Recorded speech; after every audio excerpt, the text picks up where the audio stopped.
The Hyena. From the time when I first saw Senecoza, the fetish man, I distrusted him, and from vague distrust the idea eventually grew into hatred. I was but newly come to the East Coast, new to African ways, somewhat inclined to follow my impulses and possessed of a large amount of curiosity. Because I came from Virginia, race instinct and prejudice were strong in me, and doubtless the feeling of inferiority which Senecoza constantly inspired in me had a great deal to do with my antipathy for him. He was surprisingly tall and leanly built, 6 inches above 6 feet he stood, and so muscular was his spare frame that he weighed a good 200 pounds. His weight seemed incredible when one looked at his lanky build, but he was all muscle, a lean black giant. His features were not pure Negro. They more resembled Berber than Bantu, with the high bulging forehead, thin nose, and thin straight lips. But his hair was as kinky as a bushman's, and his color was blacker even than the Maasai. In fact, his glossy hide had a different hue from those of the native tribesmen, and I believe that he was of a different tribe. It was seldom that we of the ranch saw him. Then without warning he would be among us, or we would see him striding through the shoulder-high grass of the veldt, sometimes alone, sometimes followed at a respectful distance by several of the wilder Maasai, who bunched up at a distance from the buildings, grasping their spears nervously and eyeing everyone suspiciously. He would make his greetings with a courtly grace. His manner was deferentially courteous, but somehow it rubbed me the wrong way, so to speak. I always had a vague feeling that the black was mocking us. He would stand before us, a naked bronze giant, make trade for a few simple articles, such as a copper kettle, beads, or a trade musket, repeat the words of some chief, and take his departure. I did not like him, and being young and impetuous, I spoke my opinion to Ludwig Strolvaus, a very distant relative, 10th cousin or such like, on whose trading post ranch I was staying. But Ludwig chuckled in his blond beard and said that the fetish man was all right. A power he is among the natives, true. They all fear him. But a friend he is to the whites. Ja. Ludwig was long a resident on the East Coast.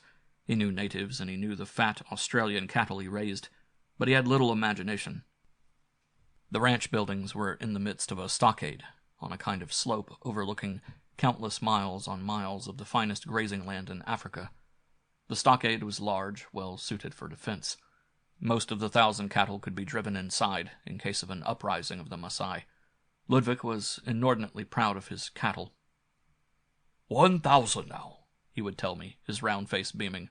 1,000 now, but later, 10,000, and another 10,000. This is a good beginning, but only a beginning. Ja.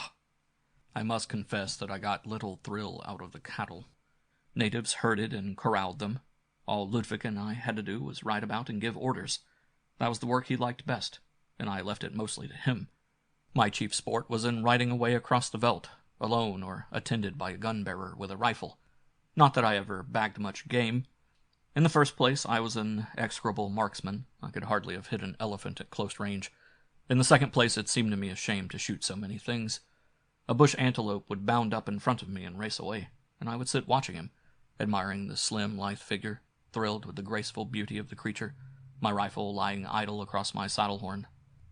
The native boy who served as my gun-bearer began to suspect that I was deliberately refraining from shooting, and he began in a covert way to throw sneering hints about my womanishness. I was young, and valued even the opinion of a native, which is very foolish. His remarks stung my pride, and one day I hauled him off his horse and pounded him until he yelled for mercy. Thereafter my doings were not questioned. But still, I felt inferior when in the presence of the fetish man. I could not get the other natives to talk about him. All I could get out of them was a scared rolling of eyeballs, gesticulation indicative of fear, and vague information that the fetish man dwelt among the tribes, some distance in the interior. General opinion seemed to be that Senecoza was a good man to let alone. One incident made the mystery about the fetish man take on, it seemed, a rather sinister form. In the mysterious way that news travels in Africa, and which white men so seldom hear of, we learned that Senecoza and a minor chief had had a falling out of some kind. It was vague, and seemed to have no special basis of fact. But shortly afterward, that chief was found half devoured by hyenas. That, in itself, was not unusual, but the fright with which the natives heard the news was. The chief was nothing to them. In fact, he was something of a villain, but his killing seemed to inspire them with a fright that was little short of homicidal. When the black reaches a certain stage of fear, he is as dangerous as a cornered panther. The next time Sinacosa called, they rose and fled en masse, and did not return until he had taken his departure. Between the fear of the blacks, the tearing to pieces of the chief by the hyenas, and the fetish man, I seemed to sense vaguely a connection of some kind, but I could not grasp the intangible thought. Not long thereafter, that thought was intensified by another incident. I had ridden far out on the veldt, accompanied by my servant. As we paused to rest our horses close to a kopje, I saw upon the top a hyena eyeing us. Rather surprised, for the beasts are not in the habit of thus boldly approaching man in the daytime, I raised my rifle and was taking a steady aim, for I always hated the things, when my servant caught my arm. "No shoot, bwana! No shoot!" he exclaimed hastily, jabbering a great deal in his own language, with which I was not familiar. "What's up?" I asked impatiently. He kept on jabbering and pulling my arm until I gathered that the hyena was a fetish beast of some kind. "Oh, all right," I conceded, lowering my rifle just as the hyena turned and sauntered out of sight. Something about the lank, repulsive beast and his shambling yet gracefully lithe walk struck my sense of humor with a ludicrous comparison. Laughing, I pointed toward the beast and said, "That fellow looks like a hyena imitation of Sinacosa, the fetish man." My simple statement seemed to throw the native into a more abject fear than ever. He turned his pony and dashed off in the general direction of the ranch, looking back at me with a scared face. I followed, annoyed, and as I rode I pondered. Hyenas, a fetish man, a chief torn to pieces, a countryside of natives in fear. What was the connection? I puzzled and puzzled, but I was new to Africa. I was young and impatient, and presently, with a shrug of annoyance, I discarded the whole problem. The next time Sinacosa came to the ranch, he managed to stop directly in front of me. For a fleeting instant his glittering eyes looked into mine, and in spite of myself I shuddered and stepped back, involuntarily, feeling much as a man feels who looks unaware into the eyes of a serpent. There was nothing tangible, nothing on which I could base a quarrel, but there was a distinct threat. Before my Nordic pugnacity could reassert itself, he was gone. I said nothing, but I knew that Sinacosa hated me for some reason, and that he plotted my killing. Why, I did not know. As for me, my distrust grew into bewildered rage, which in turn became hate. And then Ellen Farrell came to the ranch. Why she should choose a trading ranch in East Africa for a place to rest from the society life of New York, I do not know. Africa is no place for a woman. That is what Ludwig, also a cousin of hers, told her, but he was overjoyed to see her. As for me, girls never interested me much. Usually I felt like a fool in their presence, and was glad to be out. But there were few whites in the vicinity, and I tired of the company of Ludwig. Ellen was standing on the wide veranda when I first saw her, a slim, pretty young thing with rosy cheeks and hair like gold and large gray eyes. She was surprisingly winsome in her costume of riding breeches, puttees, jacket, and light helmet. I felt extremely awkward, dusty, and stupid as I sat on my wiry African pony and stared at her. She saw a stocky youth of medium height, with sandy hair, eyes in which a kind of gray predominated, an ordinary, unhandsome youth, clad in dusty riding clothes, and a cartridge belt on one side of which was slung an ancient Colt of big caliber, and on the other a long, wicked hunting knife. I dismounted, and she came forward, hand outstretched. "I'm Ellen," she said, "and I know you're Steve. Cousin Ludwig has been telling me about you." I shook hands, surprised at the thrill the mere touch of her hand gave me. She was enthusiastic about the ranch. She was enthusiastic about everything. Seldom have I seen anyone who has more vigor and vim, more enjoyment of everything done. She fairly scintillated with mirth and gaiety. Ludwig gave her the best horse on the place, and we rode much about the ranch and over the veldt. The blacks interested her much. They were afraid of her, not being used to white women. She would have been off her horse and playing with the pickaninnies if I had let her. She couldn't understand why she should treat the black people as dust beneath her feet. We had long arguments about it. I could not convince her, so I told her bluntly that she didn't know anything about it and she must do as I told her. She pouted her pretty lips and called me a tyrant, and then was off over the veldt like an antelope, laughing at me over her shoulder, her hair blowing free in the breeze. Tyrant? I was her slave from the first. Somehow the idea of becoming a lover never entered my mind. It was not the fact that she was several years older than I, or that she had a sweetheart, several of them, I think, back in New York. Simply, I worshipped her.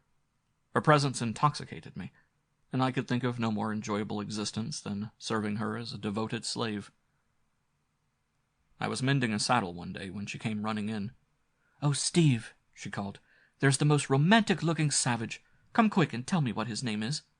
She led me out of the veranda. "There he is," she said, naively pointing. Arms folded, haughty, head thrown back, stood Senecoza.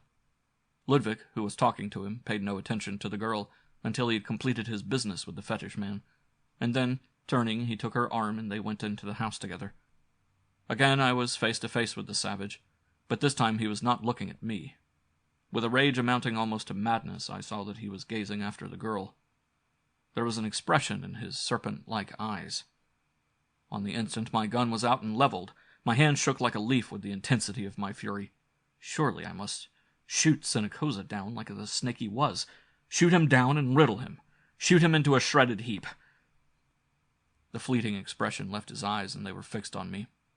Detached they seemed, inhuman in their sardonic calm, and I could not pull the trigger. For a moment we stood, and then he turned and strode away, a magnificent figure, while I glared after him and snarled with helpless fury. I sat down on the veranda. What a man of mystery was that savage? What strange power did he possess?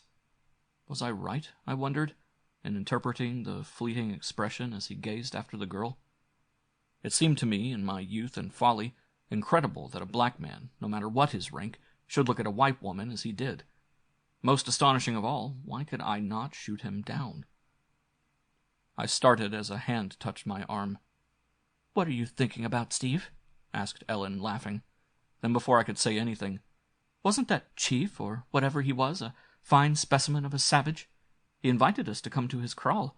Is that what you call it? It's away off in the veldt somewhere, and we're going." "No!" I exclaimed violently, springing up. "Why, Steve!" she gasped, recoiling. "How rude! He's a perfect gentleman, isn't he, Cousin Ludwig?" "Ja!" nodded Ludwig placidly.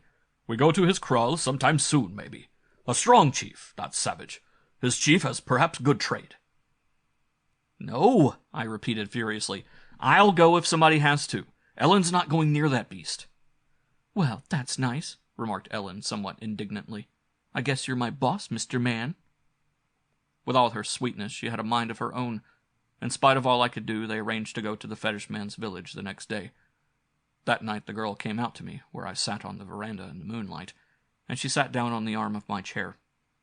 "You're not angry at me, are you, Steve?" she said wistfully, putting her arm around my shoulders. "Not mad, are you?" Mad? Yes, maddened by the touch of her soft body. Such mad devotion as a slave feels. I wanted to grovel in the dust at her feet and kiss her dainty shoes. Will women never learn the effect they have on men? I took her hand and hesitantly pressed it to my lips. I think she must have sensed some of my devotion. "Dear Steve," she murmured, and the words were like a caress. "Come, let's walk in the moonlight." We walked outside the stockade. I should have known better, for I had no weapon but the big Turkish dagger I carried out and used for a hunting knife. But she wished to. "Tell me about this Senecoza," she asked, and I welcomed the opportunity. And then I thought, what could I tell her? That hyenas had eaten a small chief of the Maasai? That the natives feared the fetish man? That he had looked at her? And then the girl screamed as out of the tall grass leaped a vague shape, half seen in the moonlight. I felt a heavy, hairy form crash against my shoulders. Keen fangs ripped my upflung arm. I went to the earth, fighting with frenzied horror. My jacket was slit to ribbons, and the fangs were at my throat before I found and drew my knife and stabbed, blindly and savagely. I felt my blade rip into my foe, and then, like a shadow, it was gone. I staggered to my feet, somewhat shaken. The girl caught and steadied me. "What was it?" she gasped, leading me toward the stockade. "A hyena," I answered. "I could tell by the scent, but I never heard of one attacking like that." She shuddered. Later on, after my torn arm had been bandaged, she came close to me and said in a wondrously subdued voice, "Steve, I've decided not to go to the village, if you don't want me to." After the wounds on my arm had become scars, Ellen and I resumed our rides, as might be expected. One day we had wandered rather far out on the veldt, and she challenged me to a race. Her horse easily distanced mine, and she stopped and waited for me, laughing. She had stopped on a sort of kopje, and she pointed to a clump of trees some distance away. "Trees," she said gleefully. "Let's ride down there. There's so few trees on the veldt." And she dashed away. I followed some instinctive caution, loosening my pistol in its holster, and drawing my knife. I thrust it down in my boot so that it was entirely concealed. We were perhaps halfway to the trees when from the tall grass about us leaped Senecosa and some 20 warriors. One seized the girl's bridle and the others rushed me. The one who caught at Ellen went down with a bullet between his eyes, and another crumpled at my second shot. Then a thrown war club hurled me from the saddle, half senseless, and as the blacks closed in on me, I saw Ellen's horse, driven frantic by the prick of a carelessly handled spear, scream and rear, scattering the blacks who held her, and dashed away at headlong speed, the bit in her teeth. I saw Senecosa leap on my horse and give chase, flinging a savage command over his shoulder, and both vanished over the kopje. The warriors bound me hand and foot and carried me into the trees. A hut stood among them, a native hut of thatch and bark. Somehow the sight of it sent me shuddering. It seemed to lurk, repellent and indescribably malevolent amongst the trees, to hint of horrid and obscene rites, of voodoo. I know not why it is, but the sight of a native hut, alone and hidden, far from a village or tribe, always has to me a suggestion of nameless horror. Perhaps that is because only a black who is crazed or one who is so criminal that he has been exiled by his tribe will dwell that way. In front of the hut they threw me down. "When Senecosa returns with the girl," said they, "you will enter," and they laughed like fiends. Then, leaving one black to see that I did not escape, they left. The black who remained kicked me viciously. He was a bestial-looking Negro, armed with a trade musket. "They go to kill white men, fool," he mocked me. "They go to the ranches and trading posts, first to that fool of an Englishman," meaning Smith, the owner of a neighboring ranch. And he went on giving details. Senecosa had made the plot, he boasted. They would chase all the white men to the coast. "Senecosa is more than a man," he boasted. "You shall see, white man," lowering his voice and glancing about him from beneath his low, beetling brows. "You shall see the magic of Senecosa." And he grinned, disclosing teeth filed to points. "Cannibal!" I ejaculated involuntarily. "A Maasai?" "No," he answered. "A man of Senecosa." "Who will kill no white men?" I jeered. He scowled savagely. "I will kill you, white man." "You dare not." "That is true," he admitted, and added angrily, "Senecosa will kill you himself." And meantime, Ellen was riding like mad, gaining on the fetish man, but unable to ride toward the ranch, for he had gotten between and was forcing her steadily out upon the veldt. The black unfastened my bonds. His line of reasoning was easy to see, absurdly easy. He could not kill a prisoner of the fetish man, but he could kill him to prevent his escape, and he was maddened with the bloodlust. Stepping back, he half raised his trade musket, watching me as a snake watches a rabbit. It must have been about that time, as she afterward told me, that Ellen's horse stumbled and threw her. Before she could rise, the black had leaped from his horse and seized her in his arms. She screamed and fought, but he gripped her, held her helpless, and laughed at her. Tearing her jacket to pieces, he bound her arms and legs, remounted, and started back, carrying the half-fainting girl in front of him. Back in front of the hut, I rose slowly. I rubbed my arms where the ropes had been, moved a little closer to the black, stretched, stooped, and rubbed my legs. Then with a cat-like bound I was on him, my knife flashing from my boot. The trade musket crashed and the charge whizzed above my head as I knocked up the barrel and closed with him. Hand to hand I would have been no match for the black giant, but I had the knife. Clenched close together, we were too close for him to use the trade musket for a club. He wasted time trying to do that, and with a desperate effort I threw him off balance and drove the dagger to the hilt in his black chest. I wrenched it out again. I had no other weapon, for I could find no more ammunition for the trade musket. I had no idea which way Ellen had fled. I assumed she had gone toward the ranch, and in that direction I took my way. Smith must be warned. The warriors were far ahead of me. Even then, they might be creeping up about the unsuspecting ranch. I had not covered a fourth of the distance when a drumming of hoofs behind me caused me to turn my head. Ellen's horse was thundering toward me, riderless. I caught her as she raced past me and managed to stop her. The story was plain. The girl had either reached a place of safety and had turned the horse loose, or what was much more likely, had been captured, the horse escaping and fleeing toward the ranch, as a horse will do. I gripped the saddle, torn with indecision. Finally, I leaped on the horse and sent her flying toward Smith's ranch. It was not many miles. Smith must not be massacred by those black devils, and I must find a gun if I expected to rescue the girl from Senecoza. A half-mile from Smith's, I overtook the raiders and went through them like drifting smoke. The workers at Smith's place were startled by a wild-riding horseman charging headlong into the stockade, shouting, "Masai! Masai! A raid, you fools!" snatching a gun and flying out again. So when the savages arrived, they found everybody ready for them, and they got such a warm reception that after one attempt they turned tail and fled back across the veldt. And I was riding as I never rode before. The mare was almost exhausted, but I pushed her mercilessly. On, on. I aimed for the only place I knew likely, the hut among the trees. I assumed that the fetish man would return there. And long before the hut came into sight, a horseman dashed from the grass, going at right angles to my course, and our horses colliding sent both tired animals to the ground. "Steve!" It was a cry of joy mingled with fear. Ellen lay, tied hand and foot, gazing up at me wildly as I regained my feet. Senecoza came with a rush, his long knife flashing in the sunlight. Back and forth we fought. Slash, ward, and parry, my ferocity and agility matching his savagery and skill. A terrific lunge which he aimed at me I caught on my point, laying his arm open, and then with a quick engage and wrench disarmed him. But before I could use my advantage, he sprang away into the grass and vanished. I caught up the girl, slashing her bonds, and she clung to me, poor child, until I lifted her and carried her toward the horses. But we were not yet through with Senecoza. He must have had a rifle cached away somewhere in the bush, for the first I knew of him was when a bullet spat within a foot above my head. I caught at the bridles, and then I saw the mare had done all she could temporarily. She was exhausted. I swung Ellen up on the horse. "Ride for our ranch," I ordered her. "The raiders are out, but you can get through. Ride low and ride fast."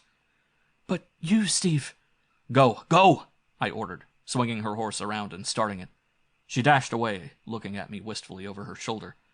Then I snatched the rifle and a handful of cartridges I had gotten at Smith's and took to the bush. And through that hot African day, Senecoza and I played a game of hide-and-seek, crawling, slipping in and out of the scanty veldt bushes, crouching in the tall grass. We traded shots back and forth. A movement of the grass, a snapping twig, the rasp of grass blades, and a bullet came questing, another answering it. I had but a few cartridges, and I fired carefully, but presently I pushed my one remaining cartridge into the rifle, a big 6-bore single-barrel breech-loader, for I had not had time to pick when I snatched it up. I crouched in my covert and watched for the black to betray himself by a careless movement. Not a sound, not a whisper among the grasses. Away off over the veldt, a hyena sounded his fiendish laugh, and another answered, closer at hand. The cold sweat broke out on my brow. What was that? A drumming of many horses' hoofs. Raiders returning? I ventured a look, and could have shouted for joy. At least 20 men were sweeping toward me, white men and ranch boys, and ahead of them all rode Ellen. They were still some distance away. I darted behind a tall bush and rose, waving my hand to attract their attention. They shouted and pointed to something beyond me. I whirled and saw, some 30 yards away, a huge hyena slinking toward me, rapidly.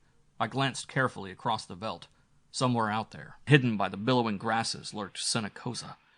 A shot would betray to him my position, and I had but one cartridge. The rescue party was still out of range. I looked again at the hyena. He was still rushing toward me. There was no doubt as to his intentions. His eyes glittered like a fiend's from hell, and a scar on his shoulder showed him to be the same beast that had once before attacked me. Then a kind of horror took hold of me, and resting the old elephant rifle over my shoulder, I sent my last bullet crashing through the bestial thing. With a scream that seemed to have a horribly human note in it, The hyena turned and fled back into the bush, reeling as it ran, and the rescue party swept up around me. A fusillade of bullets crashed through the bush from which Senecoza had sent his last shot. There was no reply. "We want her snake down," quoth Cousin Ludwig, his Boer accent increasing with his excitement, and we scattered through the veldt in a skirmish line, combing every inch of it warily. Not a trace of the fetish man did we find. A rifle we found, empty, with empty shells scattered about, and, which was very strange, hyena tracks leading away from the rifle. I felt the short hairs of my neck bristle with intangible horror. We looked at each other and said not a word, as with a tacit agreement we took up the trail of the hyena. We followed it as it wound in and out in the shoulder-high grass, showing how it had slipped up on me, stalking me as a tiger stalks its victim. We struck the trail the thing had made, returning to the bush after I had shot it. Splashes of blood marked the way it had taken. We followed. "It leads toward the fetish hut," muttered an Englishman. "Here, sirs, is a damnable mystery." And Cousin Ludwig ordered Ellen to stay back, leaving 2 men with her. We followed the trail over the kopje into the clump of trees. Straight to the door of the hut it led. We circled the hut cautiously, but no tracks led away. It was inside the hut. Rifles ready, we forced the rude door. No tracks led away from the hut, and no tracks led to it, except the tracks of the hyena. Yet there was no hyena within that hut, and on the dirt floor, a bullet through his black breast, lay Senecoza, the fetish man.